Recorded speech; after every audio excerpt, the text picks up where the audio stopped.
lo que sucedía a un rey y a un ministro suyo. Una vez estaba hablando apartadamente el conde Lucanor con Patronio, su consejero, y le dijo: Patronio, un hombre ilustre, poderoso y rico, no hace mucho me dijo de modo confidencial que, como ha tenido algunos problemas en sus tierras, le gustaría abandonarlas para no regresar jamás. Y como me profesa gran cariño y confianza, me querría dejar todas sus posesiones, unas vendidas y otras a mi cuidado. Este deseo me parece honroso y útil para mí, pero antes quisiera saber qué me aconsejáis en este asunto. Señor conde Lucanor, dijo Patronio, bien sé que mi consejo no os hace mucha falta, pero como confiáis en mí, debo deciros que ese que se llama vuestro amigo lo ha dicho todo para probaros, y me parece que os ha sucedido con él como le ocurrió a un rey con un ministro. El conde Lucanor le pidió que le contara lo ocurrido. Señor, dijo Patronio, había un rey que tenía un ministro en quien confiaba mucho. Como a los hombres afortunados la gente siempre los envidia, así ocurrió con él, pues los demás privados, recelosos de su influencia sobre el rey, buscaron la forma de hacerle caer en desgracia con su señor. Lo acusaron repetidas veces ante el rey, aunque no consiguieron que el monarca le retirara su confianza, dudara de su lealtad o prescindiera de sus servicios. Cuando vieron la inutilidad de sus acusaciones, dijeron ante el rey que aquel ministro maquinaba su muerte para que su hijo menor subiera al trono y, cuando él tuviera la tutela del infante, se haría con todo el poder proclamándose señor de aquellos reinos.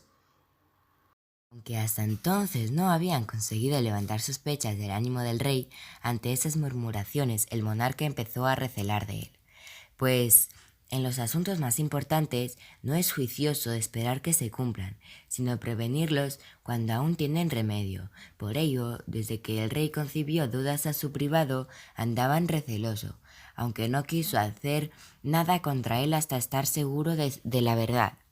Quienes urdían la caída del privado real aconsejaron al monarca en el modo de probar sus intenciones y demostrar que así era cierto cuando se decía de él. Para ello expusieron al rey un medio muy ingenioso que os contaré enseguida. El rey resolvió hacerlo y lo puso en práctica, siguiendo los consejos de los demás ministros. Pasados unos días, mientras conversaba con su privado, le dijo, entre otras cosas, que estaba cansado de la vida de este mundo, pues le parecía que todo era vanidad. En aquella ocasión no le dijo nada más. A los pocos días de esto, hablando otra vez con aquel ministro, volvió el rey sobre el mismo tema, insistiendo en la vaciedad de la vida que llevaba y de cuánto boato rodeaba su existencia. Esto se lo dijo tantas veces y de tantas maneras que el ministro creyó que el rey estaba desengañado de las vanidades del mundo y que no le satisfacían ni las riquezas ni los placeres en que vivía. El rey, cuando vio que a su privado le había convencido, le dijo un día que estaba decidido a alejarse de las glorias del mundo y quería marcharse a un lugar recóndito donde nadie lo conociera para hacer allí penitencia por sus pecados. Recordó al ministro que de esta forma pensaba lograr el perdón de Dios y ganar la gloria del paraíso. Cuando el privado oyó decir esto a su rey, pretendió disuadirlo con numerosos argumentos para que no lo hiciera. Por ello, le dijo al monarca que si se retiraba al desierto, ofendería a Dios, pues abandonaría a cuantos vasallos y gentes vivían en su reino, hasta ahora gobernados en paz y en justicia, y que al ausentarse él habría desórdenes y guerras civiles, en las que Dios se sería ofendido, y la tierra destruida. Y también le dijo que aunque no dejara de cumplir su deseo por esto, debía seguir en el torno por su mujer y por su hijo muy pequeño, que correrían mucho peligro tanto en sus bienes como en sus propias vidas. A esto respondió el rey, que antes de partir ya había dispuesto la forma en la que el reino quedase bien gobernado, y su esposa, la reina, y su hijo el infante, a salvo de cualquier peligro. Todo se haría de esta manera, puesto que a él lo habían criado en palacio y había colmado de honores, estando siempre satisfecho de su lealtad y de sus servicios, porque confiaba en él más que en ninguno de sus privados y consejeros. Le encomendaría la protección de la reina y del infante, y le entregaría todos los fuertes y bastilones del reino para que nadie pudiera levantarse contra el heredero. De esta manera, si volvía al cabo de un tiempo, el rey estaba seguro de 35 encontrar en paz y en orden cuanto le iba a entregar. Sin embargo, si muriera, también sabía que serviría muy bien a la reina, su esposa, y que educarían en la justicia al príncipe, a la vez que mantendrían en paz el reino hasta que su hijo tuviera la edad de ser proclamado rey. Por todo esto, dijo al ministro, el rey quedaría en paz y él podría hacer vida retirada. Al oír el privado del rey le quería encomendar su reino y entregarle la tutela del infante. Se puso muy contento, aunque no dio muestras de ello, pues pensó que ahora tendría en sus manos todo el poder, por lo que podría hablar como quisiese. Este ministro tenía en su casa como cautivo a un hombre muy sabio y gran filósofo a quien consultaba cuántos asuntos había que resolver en la corte y cuyos consejos siempre seguía, pues eran muy profundos. Cuando el privado se partió del rey, se dirigió a su casa y le contó al sabio cautivo cuánto el monarca le había dicho. Entre manifestaciones por su alegría y contento por su buena suerte, ya que el rey le iba a entregar todo el reino, todo el poder y la tutela del infante heredero. Al escuchar el filósofo que estaba cautivo el relato de un señor, comprendió que había cometido un grave error, pues sin duda el rey había descubierto que el ministerio ambicionaba el poder sobre el reino y sobre el príncipe. Entonces comenzó a reprenderse severamente a su señor, diciéndole que su vida y hacienda corrían grave peligro, pues cuanto el rey le había dicho que no era sino para probar las acusaciones que algunos habían levantado contra él y no por que pensara hacer vida retirada y penitencia. En definitiva, su rey había querido probar su lealtad y, si viera que se alegraba de alzarse con todo su poder, su vida correría gravísimos riesgos. Cuando el privado del rey escuchó las razones de su cautivo, sintió gran pesar, porque comprendió que todo había sido preparado como éste decía. El sabio, que lo vio tan acongojado,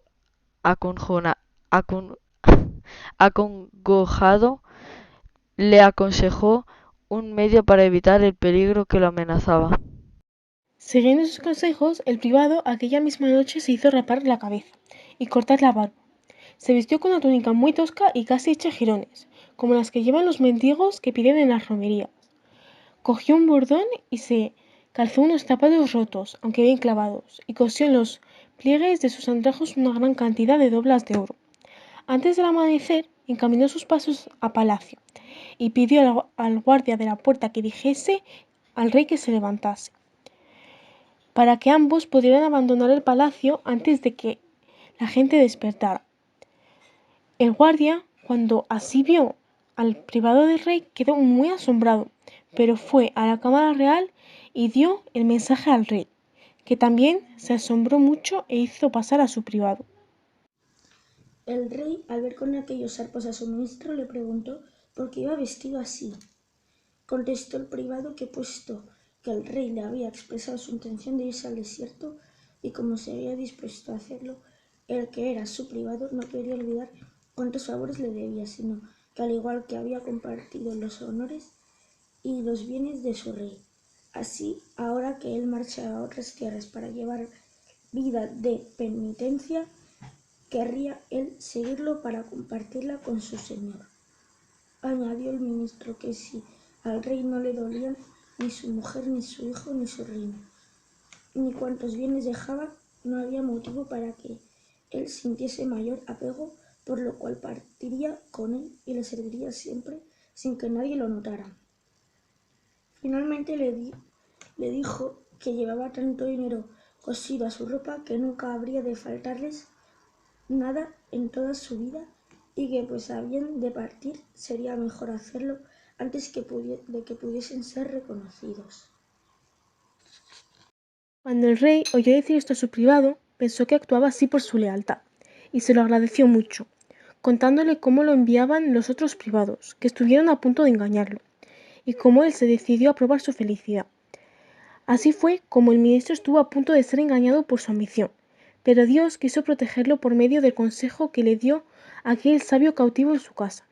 Vos, señor conde, es preciso que evitéis caer en el engaño de quien se dice amigo vuestro, pero ciertamente lo que os propuso solo es para probaros, y no porque quiere hacerlo. Por eso os convendrá hablar con él, para que le demostréis que solo buscáis su honra y provecho, sin sentir ambición ni deseo de sus bienes, pues la mitad no puede durar mucho cuando se ambicionan las riquezas de un amigo. El conde vio que Patronio le había aconsejado muy bien, obró según sus recomendaciones y le fue muy provechoso hacerlo así. Y viendo don Juan que este cuento era bueno, lo mandó a escribir en este libro e hizo estos versos que condensan toda su moraleja. No penséis ni creáis por un amigo. Hacen algo los hombres que les sea un peligro. También hizo otros que dicen así: con la ayuda de Dios y con buen consejo sale el hombre de angustias y cumple su deseo. Soy Leandro Faría Coronel y bueno, voy a leer mi parte del cuento. Lo que sucedió a un hombre bueno con su hijo, el conde Lucanor, don Juan Manuel, infante de Castilla. Bueno, otra vez hablando el conde Lucanor con Patronio, su consejero, le dijo que estaba muy preocupado por algo que quería hacer, pues si acaso lo hiciera, muchas personas encontrarían motivo para criticárselo, pero si dejara de hacerlo, creería él mismo que también se lo podrían censurar con razón. Contó a Patronio de qué se trataba y le rogó que le aconsejase en este asunto.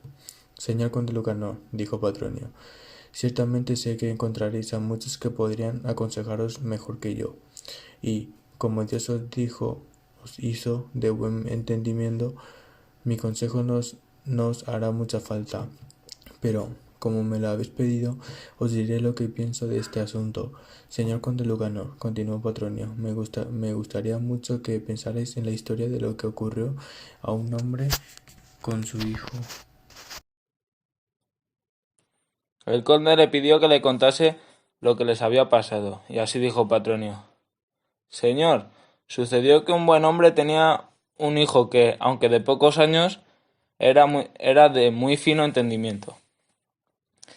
Cada vez que el padre quería hacer alguna cosa, el hijo le señalaba todos sus inconvenientes.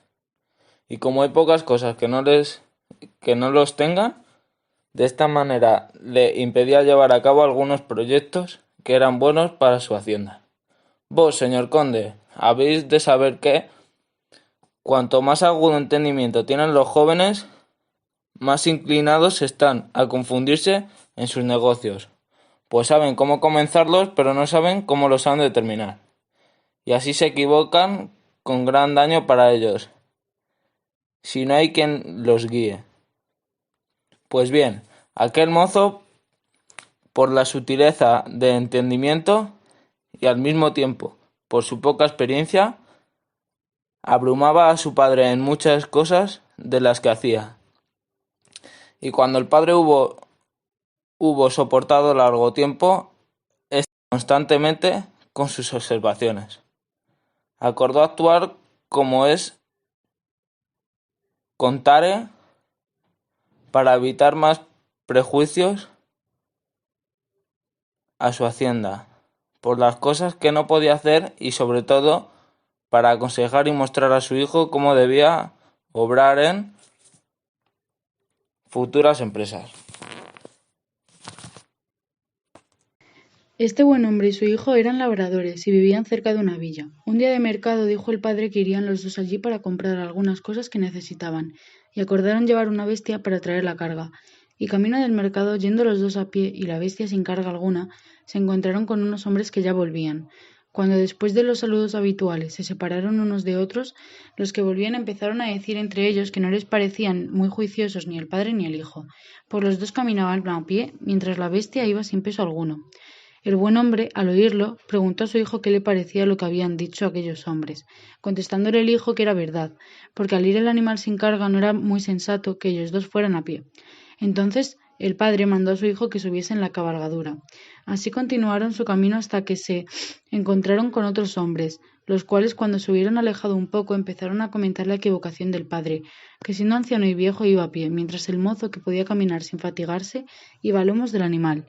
De nuevo preguntó el buen hombre a su hijo qué pensaba sobre lo que habían dicho, y éste le contestó que parecían tener razón. Entonces el padre mandó a su hijo bajar de la bestia y se acomodó él sobre el animal. Al poco rato se encontraron con otros que criticaron la dureza del padre, pues él, que estaba acostumbrado a los más duros trabajos, iba cabalgando, mientras que el joven, que aún no estaba acostumbrado a las fatigas, iba a pie. Entonces preguntó aquel buen hombre a su hijo qué le parecía lo que decían estos otros, replicándole el hijo que, en su opinión, decían la verdad. Inmediatamente el padre mandó a su hijo subir con él en la cabalgadura para que ninguno caminase a pie. Y yendo así los dos, se encontraron con otros hombres que comenzaron a decir que la bestia que montaban era flaca y tan débil que apenas podía soportar su peso, y que estaba muy mal que los dos fueran montados en ella. El buen hombre preguntó otra vez a su hijo qué le parecía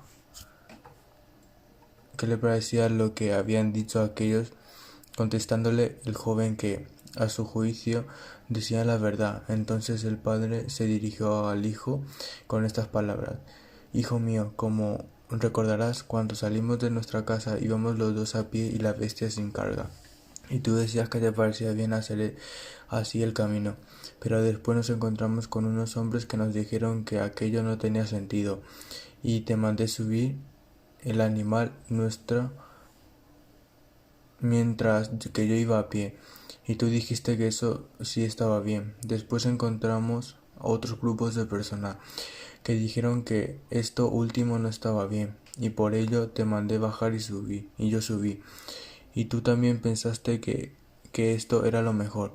Como nos encontramos con otros que dijeron que aquello estaba mal, yo te mandé a subir conmigo en la bestia, y a ti te pareció que era mejor ir los dos montados. Pero ahora estos últimos dicen que no está bien que los dos vayamos montados en esta única bestia, y a ti también te parece verdad lo que dicen. Y como todo ha sucedido así, quiero que me digas cómo podemos hacerlo para no ser criticados de las gentes. Pues íbamos los dos a pie y nos criticaron. Luego también nos criticaron cuando tú ibas a caballo y yo a pie. Volvieron a censurarnos por ir yo a caballo y tú a pie. Y ahora que vamos los dos montados también nos los critican. He hecho todo esto para enseñarte cómo llevar en adelante tus asuntos, pues alguna de aquellas monturas teníamos que hacer, y habiendo hecho todas, siempre nos han criticado. Por eso debes estar seguro de que nunca harás algo que todos aprueben, pues si haces alguna cosa buena, los malos y quienes no saquen provecho de ella te criticarán. Por el contrario, si es mala, los buenos, que aman el bien, no podrán aprobar ni dar por buena esa mala acción. Por eso, si quieres hacerlo mejor y más conveniente, haz lo que creas que más te beneficia, y no dejes de hacerlo por temor al que dirán, a menos que sea algo malo, pues es cierto que la mayoría de las veces la gente habla de las cosas a su antojo, sin pararse a pensar en lo más conveniente. Y a vos, conde Lucanor, pues me pedís consejo para eso que deseáis hacer, temiendo que os critiquen por ello y que igualmente os critiquen si no lo hacéis. Yo os recomiendo que, antes de comenzarlo, miréis el daño o provecho que os puede causar, que no os confiéis solo a vuestro juicio y que no os dejéis engañar por la fuerza de vuestro deseo, sino que os dejéis aconsejar por quienes sean inteligentes, leales y capaces de guardar un secreto. Pero, si no encontráis tal consejero, no debéis precipitaros nunca en lo que hayáis de hacer y dejad que pasen al menos un día y una noche. Si son cosas que pueden posponerse, si seguís estas recomendaciones todos vuestros asuntos y después los encontráis útiles y provechosos para vos. Os aconsejo que nunca dejéis de hacerlos por miedo a las críticas de la gente. El consejo de Patronio le pareció bueno al conde, que obró según él y le fue muy provechoso.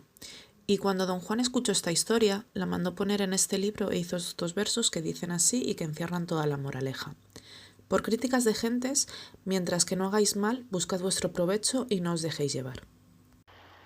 Cuento quinto. Lo que sucedió una zorra con un cuervo que tenía un pedazo de queso en el pico. Hablando el otro día el conde Lucanor con Patronio, su consejero, le dijo: Patronio, un hombre que se llama mi amigo comenzó a hablarme y me dio a entender que yo tenía mucho poder y buenas cualidades. Después de tantos halagos, me propuso un negocio que a primera vista me pareció muy provechoso. Entonces el conde contó a Patronio el trato de su amigo le proponía. Y aunque parecía efectivamente de mucho interés, Patronio descubrió que pretendían engañar al conde con hermosas palabras. Por eso le dijo: Señor conde Lucanor, debéis saber que ese hombre os quiere engañar, y así os dice que vuestro poder y vuestro estado son mayores de los que en la realidad son. Por eso, para que evites ese engaño que os prepara, me gustaría que supierais lo que sucedió a un cuervo con una zorra. Y el conde le preguntó lo ocurrido. Señor conde Lucanor, dijo Patronio, el cuervo encontró una vez un gran pedazo de queso y se subió a un árbol para comérselo con tranquilidad, sin que nadie le molestara. Estando así el cuervo, acertó a pasar la zorra debajo del árbol, y cuando vio el queso empezó a urdir la forma de quitárselo. Con ese fin le dijo: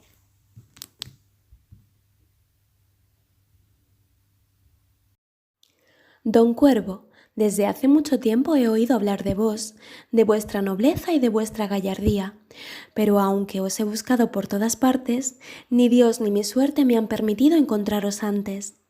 Ahora que os veo, pienso que sois muy superior a lo que me decían. Y para que veáis que no trato de lisonjearos, no solo os diré vuestras buenas prendas, sino también los defectos que os atribuyen. Todos dicen que, como el color de vuestras plumas, ojos, patas y garras es negro, y como el negro no es tan bonito como otros colores, el ser vos tan negro os hace muy feo, sin darse cuenta de su error, pues, aunque vuestras plumas son negras, tienen un tono azulado, como las del pavo real, que es la más bella de las aves. Y pues vuestros ojos son para ver, como el negro hace ver mejor, los ojos negros son los mejores, y por ello todos alaban los ojos de la gacela, que los tiene más oscuros que ningún animal. Además, vuestro pico y vuestras uñas son más fuertes que los de ninguna otra ave de vuestro tamaño. También quiero deciros que voláis con tal ligereza que podéis ir contra el viento, aunque sea muy fuerte, cosas que otras muchas aves no pueden hacer tan fácilmente como vos. Así que creo que, como Dios todo lo hace bien, no habrá consentido que vos, tan perfecto en todo, no pudisteis cantar mejor que el resto de las aves. Y porque Dios me ha otorgado la dicha de veros y he podido comprobar que sois más bello de lo que dicen, me sentiría muy dichosa de oír vuestro canto. Señor conde Lucanor, pensad que, aunque la intención de la zorra era engañar al cuervo, siempre le dijo verdades a medias, y, así, estad seguro de que una verdad engañosa produciría los peores males y perjuicios. Cuando el cuervo se vio tan alabado por la zorra, como era verdad cuanto decía, creyó que no lo engañaba y, pensando que era su amiga, no sospechó que lo hacía por quitarle el queso. Convencido el cuervo por sus palabras y halagos, abrió el pico para cantar, por complacer a la zorra. Cuando abrió la boca, cayó el queso a tierra, lo cogió la zorra y escapó con él. Así fue engañado el cuervo por las alabanzas de su falsa amiga, que le hizo creerse más hermoso y más perfecto de lo que realmente era. Y vos, señor conde Lucanor, pues veis que aunque Dios os otorgó muchos bienes, aquel hombre os quiere convencer de que vuestro poder y estado aventajan en mucho la realidad, Creed que lo que hizo por engañaros, y por tanto debéis estar prevenidos y actuar como un hombre de buen juicio. Al conde le agradó mucho lo que Petronio le dijo e hizólo así. Por su bien consejo evitó que le engañaran. Bien. Y como don Juan creyó que este cuento era bueno, lo mandó poner en este libro e hizo estos versos, que resumen la moraleja. Estos son los versos. Quien te encuentra belleza que no tienes, siempre busca quitarte algunos bienes. Cuento 12. Lo que sucedió a la zorra con un gallo. Una vez hablaba el conde Lucanor con Patronio, su consejero, de este modo. Patronio, sabéis que, gracias a Dios, mis señoríos son grandes, pero no están todos juntos. Aunque tengo tierras muy bien defendidas, otras no lo están tanto, y otras están muy lejos de las tierras donde mi poder es mayor. Cuando me encuentro en guerra con mis señores, los reyes, o con vecinos más poderosos que yo, muchos que se llaman mis amigos y algunos que me quieren aconsejar, me atemorizan y asustan, aconsejándome que de ningún modo esté en mis señoríos más apartados, sino que me refugie en los que tienen mejores baluartes, defensas y bastiones que están en el centro de mis tierras. Como os sé muy leal y muy entendido en estos asuntos, os pido vuestro consejo para hacer ahora lo más conveniente. Señor conde Lucanor, dijo Patronio, en asuntos graves y problemáticos es muy arriesgado dar un consejo, pues muchas veces podemos equivocarnos al no estar seguros de cómo terminarán las cosas.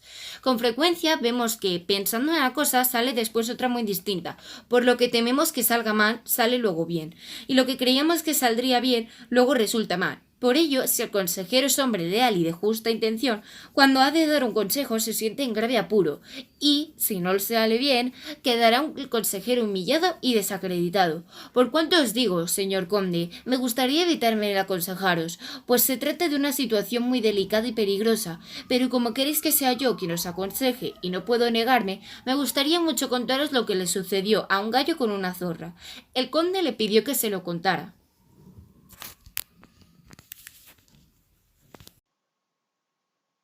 Señor conde, dijo Patronio, había un buen hombre que tenía una casa en la montaña y que criaba las gallinas y gallos, además de otros animales. Sucedió que un día uno de sus gallos se alejó de casa y se adentró al campo, sin pensar en el peligro que podía correr. Cuando lo vio la zorra, que se fue acercando muy sigilosamente para matarlo, al verla, el gallo se subió a un árbol que estaba un poco alejado de los otros. Viendo la zorra que el gallo estaba fuera de su enlace, tomó gran pesar porque se le había escapado y empezó a pensar cómo podía cogerlo. Fue derecho al árbol y empezó a halagar al gallo, rogándole que bajase y siguiera su paseo por el campo. Pero el gallo no se dejó convencer. Viendo la zorra que con halagos no conseguiría nada, empezó a amenazar diciéndole que pues no se fiaba de ella, y él buscaría motivos para arrepentirse. Mas con el gallo se sentía a salvo. No hacía caso de sus amenazas ni de sus halagos. Cuando la zorra sorprendió que no podría engañarlos con estas tretas, se fue al árbol y se puso a roer su corteza con los dientes, dando grandes golpes con la cola en el tronco. El infeliz del gallo se atemorizó sin razón y sin pensar que aquella amenaza de la zorra nunca podría hacerle daño. Se llenó de miedo y quiso huir hacia los otros árboles donde esperaba encontrarse más seguro, y pues no podía llegar a la cima de la montaña. Voló a otro árbol. Al ver la zorra que sin motivo se asustaba, empezó a perseguirle de árbol en árbol, hasta que consiguió cogerlo y comérselo. Vos, señor conde Lucanor, pues con tanta frecuencia os habéis implicado en guerras que no podéis evitar. No os atemoricéis sin motivo, ni temáis las amenazas o los dichos que nadie, pero tampoco debéis confiar en alguien que pueda haceros daño, sino esforzaros siempre por defender vuestras tierras más apartadas. Que un hombre como vos tiene muchos buenos soldados y alimentos, no corre peligro, aunque el lugar no esté muy bien fortificado. Vos, señor conde Lucanor, pues con tanta frecuencia os veis implicado en guerras que no podéis evitar, no os atemoricéis sin motivo ni temáis las amenazas o los dichos de nadie.